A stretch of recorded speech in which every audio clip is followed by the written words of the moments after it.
اعوذ باللہ من الشیطان الرجیم بسم اللہ الرحمن الرحیم۔ آج ہم تنوین و نون ساکن کا قاعدہ لیں گے۔ جس نون پر جزم یا سکون ہو اس کو نون ساکن کہتے ہیں۔ تنوین اور نون ساکن کی آواز یکساں ہوتی ہے۔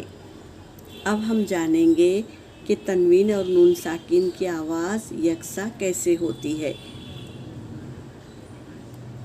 کیا ہے؟ عین الف زبر آ، دال دو زبر دن، آعدن، سین واو زبر سو، حمزہ دو زیر ان، سو ان، قوف زبر قو، قوف پر ہے تو پر پڑھیں گے، قوف زبر قو، را یا زیر ری، قری، بادو پیش بن، قریبن، اس طرح۔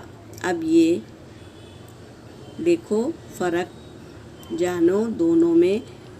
دال دو زبر دن، میم نون زبر من، آخر میں دن میں بھی نون کی آواز آ رہی ہے، من میں بھی نون کی آواز آ رہی ہے، لکھا الگ گیا ہے اور لیکن پڑھنے میں دونوں کی آواز نون ایک جیسی ہو رہی ہے، جیسے دن اور من۔ اب یہاں پر پڑھیں گے ہم فا زبر فا، میم نون زبر من، فمن، عین زبر آ، زو یا زیر زی، عزی، عزی، میم دو پیش من، عظیمن، کن، مرزن، رسولن، شیئن۔ صاف الفاظوں میں قاعدہ پڑھیے تاکہ آیتیں ہماری درست ہو جائے۔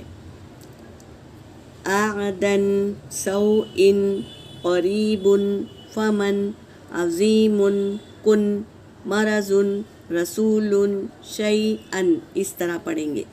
قاعدے کو ذہن نشین کر لو اور یاد کر لو۔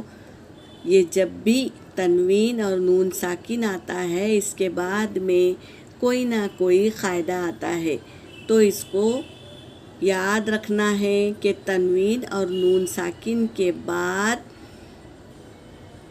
آیت میں تنوین یا نون ساکن آئے تو اس کے بعد کوئی نہ کوئی قاعدہ آتا ہے۔ یہ بات کو ذہن نشین کر لو تاکہ تنوین اور نون ساکن کو سمجھے اور قاعدے اچھی طریقے سے ادا کرے۔ یہاں پر میری قاعدہ ہو گیا۔ وآخر دعوانا ان الحمد للہ رب العالمین۔